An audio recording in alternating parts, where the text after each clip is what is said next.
அப்படிங்கிற விஷயமா இருந்தா எந்த அர்த்தராத்திரையும் நான் ராதாரமணனை கூப்பிடுவேன்.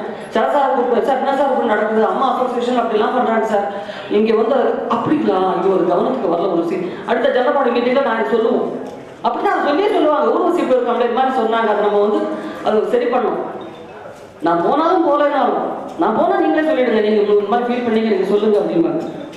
ஸோ நமக்காக ஏற்பட்ட சங்கம். உங்களுக்கு தெரியும் 97 98 ஞாபகம் இல்லை எனக்கு சரியா, ஒரு 1.5 வருஷத்துக்கிட்ட சினிமாவே ஸ்தம்பிச்சு போச்சு, ஒர்க்கே நடக்கல. லைஃப் பாய் சமூகத்தில் நிறைய பேர் தற்கொலை பண்ணிக்கிட்டாங்க வேலை இல்லாமல். இப்படி பெரிய ஒரு பிரச்சனை நடந்து அன்னைக்கு யூனியன் ஒன்று ஆரம்பிக்கணும்னு எல்லாத்தையும் கொண்டு போய் ஃபெஸ்டிவல்ல வச்சாங்க. எல்லாரும் போனோம், ஏன்னா எல்லாருமே நாங்கள் நண்பர்கள். தனிப்பட்ட முறையில் வந்து இப்போ சில பேரோட நல்ல நட்பு இருக்கலாம், பட் பொதுவாக பார்க்கும்போது நாங்கள் எல்லாமே ஒன்றா வேலை செய்கிறவங்க. என்னைக்கும் ஒன்றா வேலை செய்யணும், ஒன்று பார்க்கணும், போகணும், வரணும் இல்லையா? ஸோ எல்லாரும் போனோம், யூனியன்ல எல்லாம் எல்லாம் சேர்ந்தோம். பட் எந்த வித பிரயோஜனமும் இல்லையே, இந்த 1.5 வருஷமா சினிமா இப்படி நிற்குது, எந்த முயற்சியும் இல்லைன்னு திரும்ப மறுபடியும் சங்கத்துக்கே போனோம். திடீர்னு சடனாக அதுக்கான ரியாக்ஷன் கிடைச்சி போச்சு, இம்மிடியா ஸ்ட்ரைக்கு சரியா போச்சு, 10 வேலை ஆரம்பிச்சாச்சு. ஸோ நம்ம நம்பிக்கை அதுதானுங்களே. நாங்கள் இப்போ வந்த காலத்துல இருந்து ஒரு நடிகர் சங்கம் நல்லபடியாக செயல்பட்டு இருக்கு. சின்ன சின்ன பிரச்சனைகள் எல்லா குடும்பத்திலையும் இருக்கும். இப்போ கூட்டு குடும்பங்கிற சமாச்சாரமே போய் நியூக்ளியர் ஃபேமிலி வந்ததுக்கு காரணமே ஒருத்தர் வந்து தலைவராக இருக்கிறா, அவன் முடிவு எடுக்கிறான்றது புது தலைமுறைக்கு கொஞ்சம் கொஞ்சம் கோவம் வரும். அப்பாவை திட்டிக்கிட்டு அம்மாட்ட சொல்லுவாங்க, அப்பா என்ன எப்படி பண்ணுறாரு அப்படின்னு சொல்லுவாங்க. இல்லை அண்ணா திட்டிட்டு தம்பி போய் அப்பாட்ட சொல்லுவாரு. இந்த மாதிரி சின்ன சின்ன பிரச்சனைகள் இருக்குமே ஒழிய இது ஒரு என்ன சொல்றது, ஒரு மிகப்பெரிய பிரச்சனையாக ஒரு ஆர்டிஸ்டுக்குள்ள வந்து நான் ஃபர்ஸ்ட் டைம் ரொம்ப ஷாக்கிங்காக இருக்கு. இது என்ன பிரச்சனை, எதனால, பல குற்றச்சாட்டுகள் இந்த மாதிரி நடந்துச்சு, அந்த மாதிரி எல்லாம் சொல்லலாம். பட் இது ஏன் மேடை போட்டு சொல்லணும், இது ஏன் நேரடியாக அவங்க கிட்ட போய் சொல்லியிருக்க கூடாது?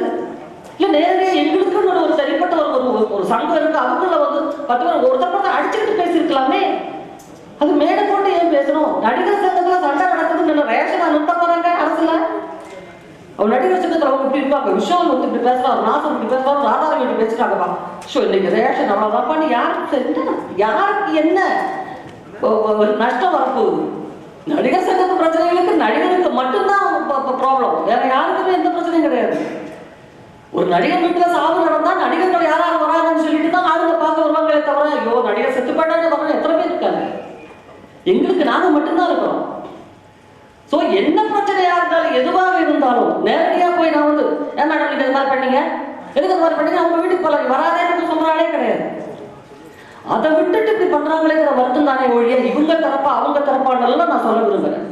அவங்க வீட்டுக்கு கூப்பிட்டுருந்தாலும் நான் போயிருப்பேன், இதையே தான் அங்கேயும் பேசியிருப்பேன். இன்னைக்கு என்ன கூப்பிட்டது வந்து இவங்க இந்த மாதிரி இன்ஃபர்மேஷன்ஸ் இந்த மாதிரி சமாச்சாரம் நடந்துட்டு இருக்கிற விஷயம் உங்களுக்கு நியாயம்னு பண்றதை நீங்க பேசுங்க, எங்களுக்காக எல்லாம் நீங்க பேசவே வேண்டாம்னு சொன்னாங்க என்கிட்ட. அதனாலதான் உங்களுக்கு என்ன நியாயம் வேணும், நமக்கு நம்ம அபிப்பிராயம் பேசுறதுக்கு ஒரு மேடம் நமக்கு வேணும் இல்லைங்களா, அதுக்கு கூப்பிட்டாங்க, அதனால வந்தேன், அதனால மட்டும்தான் பேசுறேன். எலெக்ஷன்ல நிக்கிறதுக்கு எல்லாருக்கும் உரிமை இருக்கு, அடிப்படை உறுப்பினருக்கு எல்லாத்துக்கும் உரிமை இருக்கு. நில்லுங்க, நீங்க தாராளமா நின்னுக்கங்க. நான் இப்ப நாளைக்கு தலைசாட்ட நேரம் சொல்றேன், சார் தலைவராக இருந்தா நான் தான் சார் நிற்க போறேன் சொல்லிட்டு போங்க, பிரச்சனை கிடையாது, ஓட்டு போடட்டும், நீங்க ஜெயிங்க, நான் ஜெயிக்கிறேன் இல்லையா? அதானே ஒரு ஆரோக்கியமான ஒரு விஷயம். லாஸ்ட் டைம் எலெக்ஷனே வேண்டாம், இந்த மாதிரி எலெக்ஷன் ஆரம்பாடும் அதுக்கான செலவுகள் வேண்டாம், எல்லாரும் அந்த ஊர்ல வேலையில இருப்பாங்க, நிறைய சங்கத்தில் இருக்கிறவங்க எல்லா ஊர்லயும் போய் வேலை செய்யறவங்க, அந்த தொந்தரவுகள் வேண்டாம். உங்களுக்கு இப்ப இருக்கிற பேனல் மேல நம்பிக்கை இருந்ததுன்னு சொன்னா எழுந்து நின்று உங்க ஆதரவை தெரிவிங்கன்னு சொன்னாங்க. யாரையுமே பர்சனலா கேன்வாஸ் பண்ணவே இல்லை, டிரான்ஸ்பரண்டான ஒரு சமாச்சாரம் ஜெனரல்பாடி கூப்பிட்டு சொன்னாங்க. இப்படி ஒரு முடிவில் இருக்கவங்க இந்த மாதிரி ஒரு அபிப்பிராயம் எக்ஸிக்யூட்டிவ் கமிட்டியில வந்து வந்துச்சு, உங்களை கூப்பிட்டு நாங்கள் இருக்கிறதா எல்லாரும் வந்துட்டீங்க, இதுல உங்களுக்கு 100% உங்களுக்கு வந்து திருப்தி இருந்தா நீங்க எழுந்து நில்லுங்க, மெஜாரிட்டி என்ன அபிப்பிராயம் அது தீர்மானம் அடிக்கலாம். முதல் நாங்க தான் ஒரு குரூப் எழுந்து நின்னோம், ஏன்னா இந்த நம்பிக்கைகள் கிடையாது, எல்லாருமே எழுந்து நின்று கை தட்டினாங்களே. அன்னைக்கு ஏதாவது சின்ன சின்ன பிரச்சனை இருந்து நமக்கு முடியாதுன்னு 4 பேர் எழுந்து போயிருந்தா அன்னைக்கு எலெக்ஷன் நடந்திருக்கும், எலெக்ஷன் ரெடியாக தான் இருந்தது, இன்னும் யாரும் சொல்லலை. ஸோ இது நம்மளை பொறுத்த வரைக்கும் நல்லாவது படுத்து துப்பாடிங்க நம்ம மேலதான் விழும், அது மட்டும்தான் சொல்லணும். எலெக்ஷன்ல யாரும் நிக்கட்டும், யாரோ ஜெயிக்கட்டும், யாருக்கும் போட்டு போட்டோம், அதெல்லாமே நம்ம உரிமைகள்.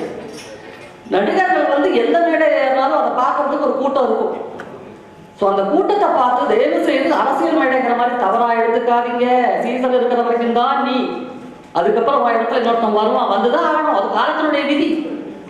கைத்தட்டலை கேட்டு தயவு செய்து அப்படியே இதாகி போய் பயங்கரமாக கை தட்டுறாங்க, அதெல்லாம் நினச்சிக்க வேண்டாம். உண்மையாக பேசியிருப்பாங்க. யாருக்கு வேணாலும் ஒட்டு போடணும். பட் எது நடந்ததோ அது நன்றாகவே நடந்தது, எது நடக்க இருக்கிறதோ அது நன்றாகவே நடக்கும். கலந்துனாதான் தெளியும், இல்லைன்னா அது தெளிவுன்னு சொல்லிட்டு மேலே எடுத்து பிடிச்சிக்கிட்டு இருப்போம். ஒரு கணக்கு கலக்கிறதுக்காக தான் நான் நினைக்கிறேன். பட் நம்ம ப்ரொடியூசர்ஸ், நம்ம டைரக்டர்ஸ், நம்ம ஆளுங்க எல்லாரும் சேர்ந்து ஒரு சமாதானமாக போகணுங்கிற ஒரு முடிவுக்கு வந்திருக்காங்க. எப்படி அவங்க தரப்புலேருந்து வருவாங்கன்னு எனக்கு தெரியாது. என்னுடைய ஃப்ரெண்ட்ஸ் எல்லாருமே என்னுடைய ஃப்ரெண்ட்ஸ், நான் மரியாதை கொடுக்குறவங்க ரிக்வஸ்ட் பண்ணி கேட்டுக்கிறேன். நமக்கு நாமே வந்து அசிங்கமாக பேசிக்க வேண்டாம். நமக்கு தான் அது அசிங்கம். All the very best. 2ஆம் தேதி இந்த மாதிரி நம்ம பத்திரிகை நண்பர்கள் எல்லாம் இருப்பாங்க அப்படிங்கிற ஒரு ஐடியாவில் தான் நான் போனேன். ஆனால் அது ஒரு அணி சார்பாக நடக்கும் அப்படிங்கிறது வந்து அங்கே போனதுக்கப்புறம் தான் நான் புரிஞ்சுக்கிட்டேன். அன்னைக்கு கூட நான் ஆரம்பிக்கும் போது சொன்னது என்னன்னா, இது நடிகர்களில் யார் பெரியவங்க, யார் பதவிக்கு வர போகிறாங்க அப்படிங்கிற தேர்தலாக தயவு செய்து நினைக்காம நடிகர்கள் எல்லாம் சேர்ந்து நாடக நடிகர்கள் இல்லை நடிவடைந்தவங்க அவங்களுக்கெல்லாம் வந்து உதவி பண்ணுறதுக்காக இந்த தேர்தல் அப்படின்னு தயவு செய்து அப்படி நினச்சிக்கோங்க அப்படிங்கிறது தான் நான் ஆரம்பத்திலே சொன்னேன். இந்த ஓரளவுக்கு ஒரு பக்கம் இடி, மக்களுக்கு 2 பக்கம் இடிங்கிற மாதிரி இப்போ நான் வந்து என் பையன் ஒரு பக்கம், அவன் கிரிக்கெட் டீமு நண்பர்கள் அப்படிங்கிற மாதிரி அவன், நான் வந்து 80s இருக்கிறவங்க எல்லாரும் ஒன்றா பழகினவங்க அப்படிங்கிற முறையில், நானே கூட பழகினவங்க அப்படின்னு சொல்லிட்டு அந்த நட்பு அப்படிங்கிற முறையில். ஸோ இப்படி இல்லாமல் அப்படி இல்லாமல் கடைசியில் இது என்னன்னா குடும்பத்திலே குழப்பங்கிற அளவுக்கு ஆகிப்போச்சு. நான் எல்லாம் சொன்னால் சோனுக்கு வச்சுக்கிறான். அவனை சமாதானப்படுத்துறதுக்கு அவங்க அம்மா மூலமாக நான் பேச வேண்டியிருக்குது. ஏன்னா அவன் அவங்க ஓடையெல்லாம் பழகிட்டான். அதனால கிரிக்கெட் அது இதெல்லாம் போகிறதுனால வந்து அவன் அந்த யங்ஸ்டர்ஸ் எல்லாம் ஒன்றா இருக்காங்க அப்படின்னு. அப்போ கூட நான் சொன்னேன், அதை என்ன மாதிரி விட்டுருங்க, நம்ம வந்து இப்படியும் இல்லை அப்படியும் இல்லை, நமக்கு என்ன தோணுதோ அது பிரகாரம் நான் வந்து ஓட்டு போட்டுக்கிறேன், என்ன இதிலெல்லாம் இன்வால்வ் பண்ணாதீங்களா அப்படின்னு சொன்னா கூட அது என்ன அவங்ககிட்டலாம் நான் எப்படி பதில் சொல்கிறது அப்படி இப்படிங்கிற மாதிரி இப்படியெல்லாம் வந்து பேச்சுவார்த்தைகள்லாம் வந்தது. அப்போ கூட நான் கார்த்திக் விஷால் அவங்ககிட்டலாம் அப்பா என்ன நடக்குங்கிறத நானே எல்லாரும் மாதிரி தான் பார்த்துக்கிட்டு இருக்கிறேன். அதனால் ஜனநாயக நாட்டில் எல்லாருக்கும் வந்து தேர்தல்கள் கண்டிப்பாக அவசியம். அதில் யார் வேணாலும் நிற்கிறேன், அதே மாதிரி யாருக்கு வேணாலும் ஓட்டு போடுற உரிமை இருந்தது. அதனால் என்ன நடக்குது எல்லாம் பார்த்துட்டு தான் இருக்காங்க. அதனால் இந்த அணி அந்த அணின்னு சொல்லி வேண்டாம் அப்படிங்கிற மாதிரி சொன்னேன்.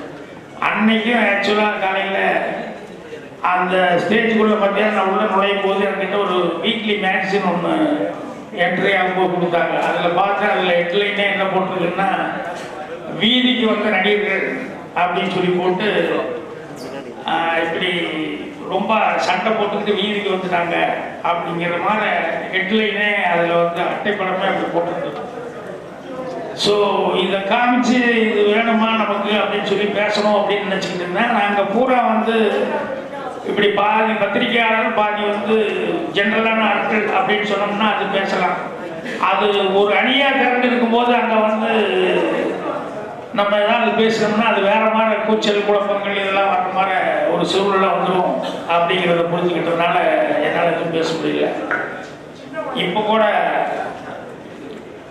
ராலியா அவங்கெல்லாம் வந்து பேசும்போது நாங்கள் வந்து பேச்சுவார்த்தைக்கு தயாராக தான் இருக்கிறோம்.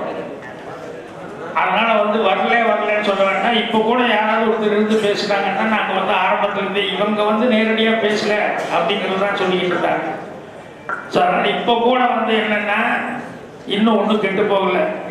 கொஞ்சம் சிம்பு கொஞ்சம் உணர்ச்சி வசப்பட்டு பேசினாங்க. குடும்ப ஒற்றுமை அவருக்கு என்ன இருக்கோ மனசுக்குள்ள அதே தான் எல்லாத்துக்கும் வந்து சினிமாக்காரங்க வந்து 4 பேர் வந்து சிரிக்கிற அளவுக்கு பராடிய சொன்ன மாதிரி 4 பேர் ஸ்டேட்டில் இருந்து அம்பரீஷ் கேட்டார். இன்னும் ஹைதராபாத்துக்கு நிறைய பேர் ஃபோன் பண்ணி எல்லாருமே என்னடா அப்படின்னு சொல்லி தமிழ் இண்டஸ்ட்ரி பற்றி கேட்குற அளவுக்கு ஒரு சூழ்நிலை வந்துருச்சுக்கும் போது அது ரொம்ப கஷ்டமாக தான் இருக்குது. அதனால் இன்னும் லேட்டானா கூட பரவாயில்ல, இன்னும் கூட பெற்றதுக்காக பாருங்க. என்கிட்ட வந்தோடனே சொன்னாங்க 10th அன்னைக்கு எல்லாரும் ஏதோ ஒரு கூட்டமைப்பு மாதிரி இருந்து பேச போகிறாங்க, ப்ரொடியூசர்ஸ் கவுன்சில், டைரக்டர்ஸு, பெப்சி எல்லாருமே சேர்ந்து பேசலாம் அப்படிங்கிற ஒரு ஐடியாவில் இருக்காங்க அப்படின்னு சொல்லிட்டு.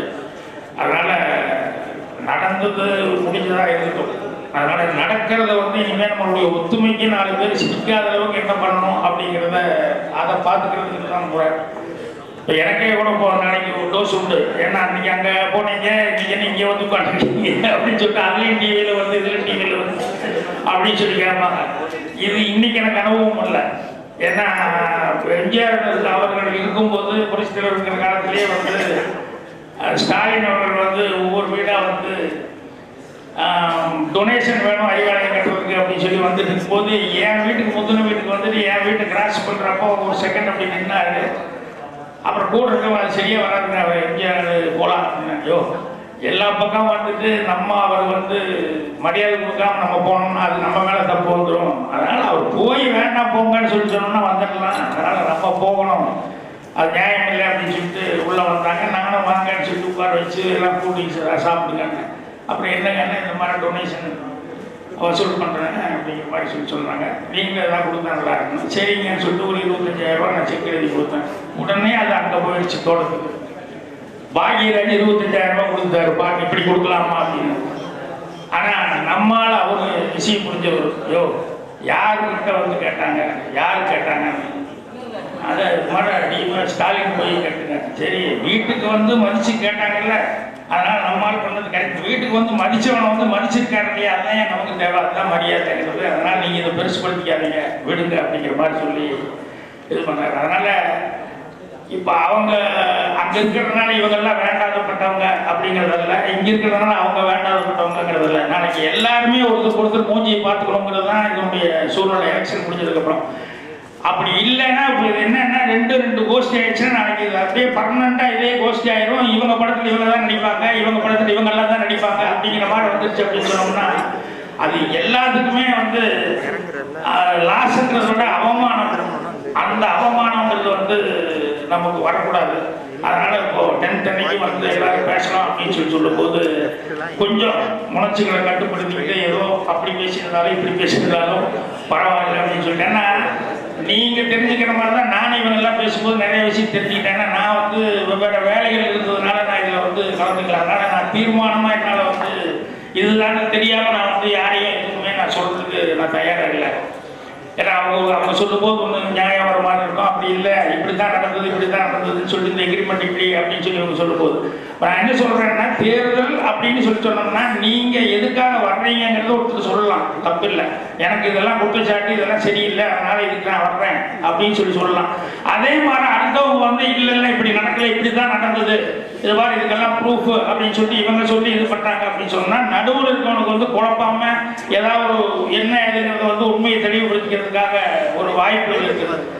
அது இல்லாமல் வேற பர்சனலாக ஒவ்வொருத்தரையும் அட்டாக் பண்ணி எல்லாம் பேசிகிட்டே போகிறது அப்படிங்கிறது நான் சொன்ன மாதிரி நாளைக்கு இவங்கெல்லாம் இந்த குரூப் எல்லாம் ஒரு சினிமாவில் இப்படியெல்லாம் இவங்க சேர்ந்து நடிப்பாங்க, இவங்கெல்லாம் ஒரு குரூப்பாக சேர்ந்து நடிப்பாங்க அப்படிங்கிற மாதிரி வந்துருச்சு அப்படின்னு சொன்னால் நமக்கு எல்லாத்துக்குமே அது ஒரு மிகப்பெரிய தலைக்குனிவு. அது வந்துடக்கூடாது அப்படிங்கிறதுனால தான் நானும் ராதிகா பேசும்போது இல்லை நான் வர்றேன். எனக்கு இந்த மாதிரி ஒரு குடும்பமாக இருக்கிறது அந்த ஒற்றுமை பங்கப்படக்கூடாது. அது நாளைக்கு எல்லாரும் சந்திச்சிருக்கலாம், இப்போவே எல்லாரும் பேசுகிறவங்க வந்துருச்சு, நாளைக்கு அதே மாதிரி அது தொடர்ச்சியாக வந்துடக்கூடாது அப்படிங்கிறதுனால என்கிட்ட ஸ்ரீமன் வந்தப்போ கூட நான் ஸ்ரீமன் கிட்ட சொன்னாப்பா, ஒருத்தருக்கு பர்சனல் அட்டாக் பண்ணுறது தயவுசெய்து போய் சொல்லு, நான் சொன்னே சொல்லுங்க குரூப்ல எல்லாத்தையும், அது வேண்டாம். நீங்கள் என்ன பாயிண்ட் சொல்கிறீங்களோ அதை பற்றி பேசினா பரவாயில்ல, பர்சனல் அட்டாக்ங்கிறது அது நல்லா இல்லை, அது அசிங்கமாக இருக்குது அப்படின்னு சொல்லிட்டு அவர்கிட்ட சொல்லி விட்டேன். இன்றைக்கும் இப்போ என் மகன் இன்னைக்கு என் பையன் எல்லாரும் எங்கேயோ பஸ்ஸில் எங்கேயோ ஏதோ ஒரு 5-6 ஊர்களுக்கு போகிறதா சொல்லிக்கிட்டு இருந்தாங்க. அப்போ கூட நான் சொன்னேன், டேய் அவசரப்படாத, உங்கள் குரூப்பில் விசாரம் உங்களுக்கு என்ன சொல்லு, என்னென்னா producers council, Pepsi, directors union இவங்கெல்லாம் இது வரைக்கும் காது வரைக்கும் போயிருக்கேன்னா டைரக்ட் லைவாக வந்ததுனால ரொம்ப ஒரு மாதிரி பெரிய இதாக போயிடுச்சு, அசிங்கமாக போகிற அளவுக்கு எல்லாருமே பேசிகிட்டு இருக்காங்க. அதனால் நீங்கள் இதில் வேணால் மறுபடியும் இப்போ அவசரப்பட்டு போக வேண்டாம், அவங்க எல்லாத்தையும் கலந்து ஆலோசிச்சுட்டு அதுக்கப்புறமா முடிவு பண்ண சொல்லுங்க. சாயங்காலம் தான் போக போறீங்க, அதனால இன்னும் உங்களுக்கு டைம் இருக்குது. அதனால வந்து இது பண்ணா இல்லை நான் ஒருத்தன் அப்படின்னு அவன் முடிச்சான். நீ ஒருத்தன் இல்லை, நீ அவங்ககிட்ட போய் சொல்லு, இதுதான் மேட்ரு, நான் சொன்னேங்கிறத சொல்லு அப்படின்னு சொல்லிட்டு காலையில் கூட நான் வந்து இது மேலும் மேலும் வளரக்கூடாது அப்படிங்கிறதுக்காக தான் நான் வந்து மேக்சிமம் நினச்சிட்டு இருந்தேன். அதனால் இப்போ கூட வந்து ராதிகா அவங்கெல்லாம் வந்து பேசும்போது வந்து இது வந்து போட்டி இல்லை, நாங்கள் போட்டிக்கு பயந்துட்டோம் அப்படிங்கிறத விட இது வந்து நாளைக்கு ஒருத்தருக்கு எப்படி ஃபேஸ் பண்ணுறது, அதுக்கு ஒரு பிரிவினை வந்துட வேண்டாம். அப்படி வந்துட்டா அது வந்து ரொம்ப இத்தனை நாளாக வந்து இது பண்ணிட்டு எத்தனை படம் ராதிகா சிவகுமார் அவங்க ஓட நடிச்சிருப்பாங்க, மற்றவங்க ஓட நடிச்சிருப்பாங்க. இப்போ அவங்களெல்லாம் நாளைக்கு ஒருத்தர் ஃபேஸ் பண்ணுறதுங்கிறது வந்து ரொம்ப கஷ்டமாக இருக்கும். அதனால் அந்த மாதிரி ஒரு சூழ்நிலை இல்லாமல் 10ஆம் தேதி ஒரு சுமூகமான ஒரு 2 பேருக்குள்ள ஒரு அண்டர்ஸ்டாண்டிங் வந்தால் ரொம்ப நல்லா இருக்கும். அதை நினச்சி தான் நான் வந்தது. அதனால் கொஞ்சம் 2 பக்கமும் ஏதாவது நடந்திருந்தா கூட பத்திரிகையாளர்களுக்கும் ஒரு பங்கு இருக்குது இதில். என்னென்னா நீங்களும் இந்த குடும்பத்தில் ஒரு தமிழ் குடும்பம் அப்படிங்கிறதுல நீங்களும் தமிழ் சினிமா குடும்பத்தில் இருக்கிறீங்க. அப்படிங்கிறதுனால நீங்களும் கூட வந்து இது தயவுசெய்து இது 2மே ஒன்றா சேர்றதுக்கான வாய்ப்புகள் என்ன, இல்லை சுமூகமாக எப்படி இது நடக்கும் அப்படிங்கிறதுக்கான முறையில் நீங்களும் கூட உங்களால் முடிஞ்சதை செய்யணும் அப்படின்னு சொல்லி கேட்டுக்கிறேன். எனக்கு இந்த தேர்தலை பொறுத்த வரைக்கும் முதல்ல சொன்ன மாதிரி குடும்பம் வந்து பிரியாமல் தேர்தல் நடக்காமலாம் பரவாயில்ல. அதாவது அவங்களுக்குள்ள அண்டர்ஸ்டாண்டிங் பண்ணிட்டா அப்படியே வர வேண்டிய வந்துருச்சுன்னா கூட அவங்கவுங்க பாயிண்ட்டுகளை அவங்கவுங்க சொல்லிட்டு நாகரிகமான முறையில் வந்து ஜனங்க என்ன ஓட்டு போடுறாங்க, நம்ம நடிகர்கள் அந்த 3000 சில பேர் இருக்காங்க, அவங்க எப்படி ஓட்டு போடுறாங்களோ அதை ஏற்றுக்கிட்டு போகலாம். மறுபடியும் நாளைக்கு ஒருத்தர் பார்த்துக்கிற லெவலில் நடக்கணும் அப்படிங்கிறத நம்முடைய அபிப்பிராயமுடைய இந்த கசகசப்பு வந்து தயவுசெய்து தொடரக்கூடாது அப்படின்னு சொல்லி கேட்கிறேன். நன்றி, வணக்கம்.